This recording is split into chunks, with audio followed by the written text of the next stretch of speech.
Hello बच्चों, welcome back to my YouTube channel. तो बच्चों, आज हम लोग करने वाले हैं क्लास 7th की वर्कशीट नंबर 15 और इसकी जो डेट है वो है हमारी 20 नवंबर 2020 और जो आज की वर्कशीट आई है वो है आपकी साइंस की आई है, विज्ञान की आई है। तो हमारी वर्कशीट का टॉपिक क्या है आज की? तो आज की हमारी वर्कशीट का टॉपिक है हमारे आसपास के प्राकृतिक सूत्र। ठीक है बच्चों, नेचुरल इंडिकेटर्स हम लोग आज पढ़ेंगे, प्राकृतिक सूत्र पढ़ेंगे आज हम, यानी कि हमें प्राकृतिक से कौन कौन से सूचक प्राप्त हैं, हम कुछ उसके बारे में पढ़ेंगे। चलिए देर ना करते हुए शुरू करते हैं। सबसे पहले हमें जानना ये ज़रूरी है कि सूचक क्या होता है। अगर हम लोग सूचक ही नहीं जानेंगे तो फिर हमें कैसे पता चलेगा कि प्राकृतिक सूचक कौन से होते हैं। तो हम लोगों को सबसे पहले सूचक ज्ञात करना है कि सूचक होता क्या है। कोई पदार्थ अम्लीय है अथवा क्षारीय, इसका परीक्षण करने के लिए एक विशेष प्रकार के पदार्थों का प्रयोग किया जाता है। यह पदार्थ सूचक कहलाते हैं। बच्चों, हमने पहले वर्कशीट में पढ़ा था कि क्षारीय क्या होता है और अम्लीय क्या होता है। ये दो हमारे हैं जो हमने अपनी पुरानी वर्कशीट में पढ़ा था, प्रीवियस वर्कशीट में पढ़ा था। तो जब हमारे को पता लगाना हो कि क्षारीय कौन सा है और अम्लीय कौन सा है, तो हम लोग सूचक का उपयोग करते हैं, जिससे हमें ये पता चलता है कि इनमें से कौन सा क्षारीय है और कौन सा अम्लीय है। ठीक है, लेकिन सूचक के परीक्षण कैसे करते हैं? फिर अब क्वेश्चन ये आता है कि सूचक से परीक्षण कैसे करते हैं, यानी कि सूचक जो होता है हमारा उससे जांच कैसे करते हैं। तो बच्चों, एक अम्लीय या क्षारीय पदार्थ युक्त घोल में रंग परिवर्तन के द्वारा, यानी कि अगर हम किसी क्षारीय उसको ले रहे हैं, घोल को ले रहे हैं, क्षारीय विलयन को ले रहे हैं और उसका रंग अगर हम किसी लिटमस पेपर पर उसको डालते हैं, किसी सूचक पर डालते हैं और उसका रंग बदल जाए, तो हमें पता चल जाएगा कि ये सूचक है और इसका परीक्षण हम लोग इस प्रकार कर सकते हैं। ठीक है, फिर है हमारा प्राकृतिक सूचक। प्राकृतिक रूप में पाए जाने वाले पदार्थ जो सूचक के रूप में उपयोग किए जाते हैं प्राकृतिक सूचक कहलाते हैं।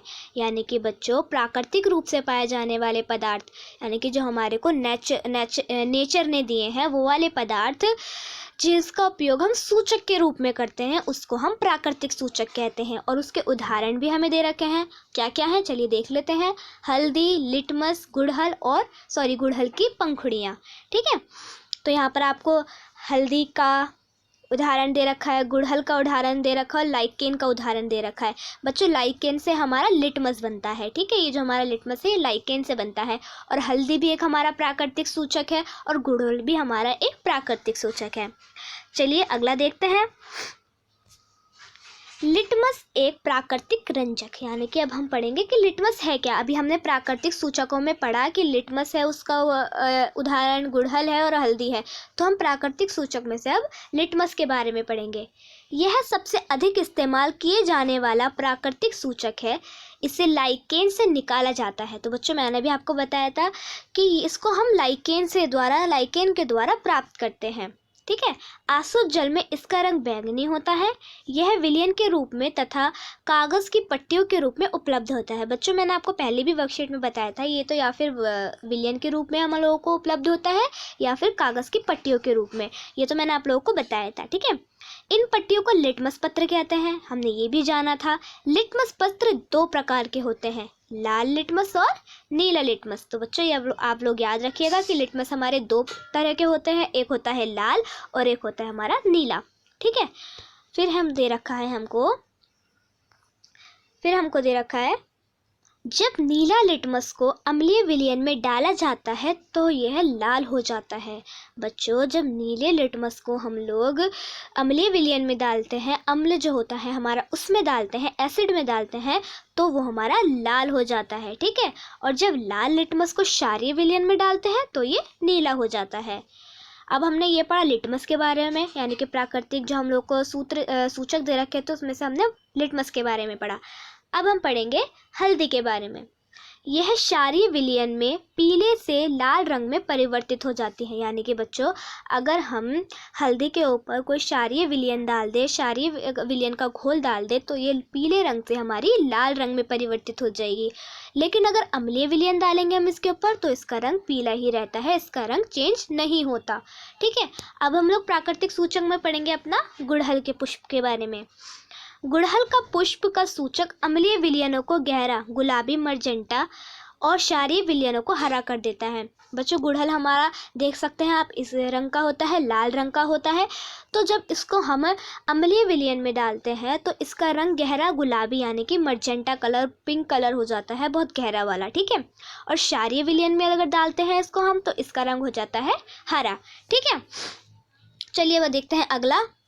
फिर हमारे को दे रखा है अम्लीय वर्षा। अब हम पढ़ेंगे कि अम्लीय वर्षा क्या होती है। बच्चों, ये आपका इम्पोर्टेंट टॉपिक है, वैसे तो सारे ही इम्पोर्टेंट टॉपिक है, आप इसको भी इम्पोर्टेंट टॉपिक है आपका ये भी। वर्षा जल अम्लीय इसलिए हो जाता है क्योंकि कार्बन डाइऑक्साइड, सल्फर डाइऑक्साइड और नाइट्रोजन डाइऑक्साइड जैसी प्रदूषक गैसों जो वायु में मुक्त होती हैं वर्षा जल में घुलकर क्रमशः कार्बोनिक अम्ल, सल्फ्यूरिक अम्ल और नाइट्रिक अम्ल बनाती हैं। अम्लीय वर्षा भवनों, ऐतिहासिक स्मारकों, पौधों और जंतुओं को क्षति पहुंचा सकती है। यानी कि बच्चों, जब बारिश होती है उससे पहले आप सबको पता है कि हमारा जो वातावरण है, हमारा जो पर्यावरण है, उसमें बहुत ज़्यादा ही प्रदूषण है, बहुत ज़्यादा प्रदूषण है। उसमें हमारी बहुत सारी गैसें हैं, कार्बन डाइऑक्साइड है, सल्फर डाइऑक्साइड है और नाइट्रोजन डाइऑक्साइड है, जो अम्लीय वर्षा का महत्वपूर्ण कारण है, ठीक है बच्चों। जब वर्षा होती है हमारी तो वो इन गैसों के साथ मिल जाती है और नीचे बरसने लगती है वर्षा, तो इसको हम अम्लीय वर्षा कहते हैं, ठीक है बच्चों। और ये ना बहुत ज़्यादा ही क्षति पहुंचाती है, नुकसान पहुंचाती है इमारतों को, ऐतिहासिक इमारतों को, भवनों को और जीव जंतुओं को, पौधों को और मनुष्यों को ये बहुत ही ज़्यादा नुकसान पहुंचाती है। तो इसलिए बोला जाता है ना कि पहली बारिश के अंदर कभी नहीं नहाना चाहिए, क्योंकि ये आपकी स्किन को भी जला सकती है। बच्चों, जैसे कि आप लोग जानते हैं कि हमारा ताजमहल है वो पीला पड़ता जा रहा है, क्यों? अम्लीय वर्षा के कारण। क्योंकि अम्लीय वर्षा के अंदर तो हम लोगों की बहुत सारी गैसें होती हैं जो कार्बोनिक अम्ल, सल्फ्यूरिक अम्ल और नाइट्रिक अम्ल बनाती है, तो इससे हमारा ताजमहल पीला पड़ता जा रहा है, ठीक है। अब हमने आज की वर्कशीट में अपना इतना पढ़ा, चलिए अब कुछ अभ्यास प्रश्न कर लेते हैं इसके। प्राकृतिक सूचक किसे कहते हैं? तो बच्चों, ये आपकी वर्कशीट में दे रखा है बहुत अच्छे से। प्राकृतिक रूप से पाया जाने वाला पदार्थ जो सूचक के रूप में उपयोग किए जाते हैं प्राकृतिक सूचक कहलाते हैं। तो ये हो जाएगा आपके फर्स्ट क्वेश्चन का आंसर। आप लोग इसको यहाँ से लिख लीजिए, ये तो आपकी वर्कशीट में डायरेक्ट दे रखा है, या फिर आप इसको यहाँ से लिख सकते हैं। प्राकृतिक रूप से पाए जाने वाले पदार्थ जो सूचक के रूप में उपयोग किए जाते हैं उन्हें प्राकृतिक सूचक कहते हैं, ठीक है। चलिए अपना नेक्स्ट प्रश्न देखते हैं। गुड़हल के पुष्प का सूचक क्षारीय विलयनों को डैश कर देता है। तो हमने देखा था यहाँ पर क्षारीय विलयनों को वो हरा कर देता है, तो यहाँ पर आप लिखोगे हरा कर देता है, ठीक है। आप लोग यहाँ से चाहे तो यहाँ से भी लिख सकते हैं। गुड़हल के का सूचक क्षारीय विलयनों को हरा कर देता है, ठीक है। अब अगला देखते हैं। क्षारीय विलयनों में हल्दी का रंग डैश से डैश में परिवर्तित हो जाता है, यानी कि पीले से लाल में परिवर्तित हो जाता है। ये यहाँ पर लिखा हुआ है, आप पढ़ भी सकते हैं, और मैं आप लोगों को यहाँ दिखा देती हूँ। क्षारीय विलयन में हल्दी का रंग पीले से लाल हो जाता है, ठीक है। चलिए देखते हैं अपना तीसरा क्वेश्चन। आप अम्लीय विलयन एवं क्षारीय विलयन में लाल लिटमस पत्र पर क्या परिवर्तन देखेंगे? मतलब बच्चों, आपको एक अम्लीय विलयन लेना है, एक क्षारीय विलयन लेना है, और दो आपको लाल लिटमस पत्र लेना है। एक में आपको अम्लीय विलयन डालना है, दूसरे में आपको क्षारीय विलयन डालना है, ठीक है। तो आप क्या परिवर्तन देखेंगे, हम वो लिखते हैं, हमने क्या परिवर्तन देखा। अगर हम उसके अंदर अम्लीय विलयन डालेंगे तो क्या होगा? फर्स्ट पार्ट में मैंने आपको ये बताया है, लाल लिटमस पत्र पर अम्लीय विलयन डालने पर कोई फर्क नहीं पड़ेगा। अगर हम उस पर लाल लिटमस पत्र पर हम अम्लीय विलयन डालेंगे तो उसका रंग चेंज नहीं होगा।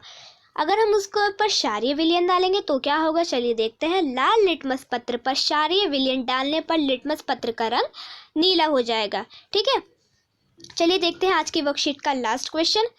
डैश डैश और डैश अम्ल वर्षा के तीन मुख्य उत्तरदायी गैसें हैं। तो मैंने आपको पढ़ाते समय ही बताया था कि कार्बन डाइऑक्साइड, सल्फर डाइऑक्साइड और नाइट्रोजन डाइऑक्साइड ये हमारी बहुत उत्तरदायित्व गैसें हैं अम्ल वर्षा के होने के। तो आप इसको ऐसे भी लिख सकते हैं, कार्बन डाइऑक्साइड, सल्फर डाइऑक्साइड और नाइट्रोजन डाइऑक्साइड अम्ल वर्षा के होने के तीन मुख्य उत्तरदायित्व हैं। ये कैसे नहीं आएगा यहाँ पे, ठीक है। तो बच्चों, आपकी आज की वर्कशीट में सिर्फ इतना ही था। आशा करती हूँ कि आपको वर्कशीट बहुत अच्छे से समझ में आई होगी। अगर आपको वर्कशीट अच्छे से समझ में आई हो तो आप मेरी वीडियो को लाइक, शेयर, कमेंट और सब्सक्राइब ज़रूर कर दें। ऐसे ही मैं आप सबसे मिलती हूँ अपनी नेक्स्ट वीडियो में। तब तक के लिए थैंक यू।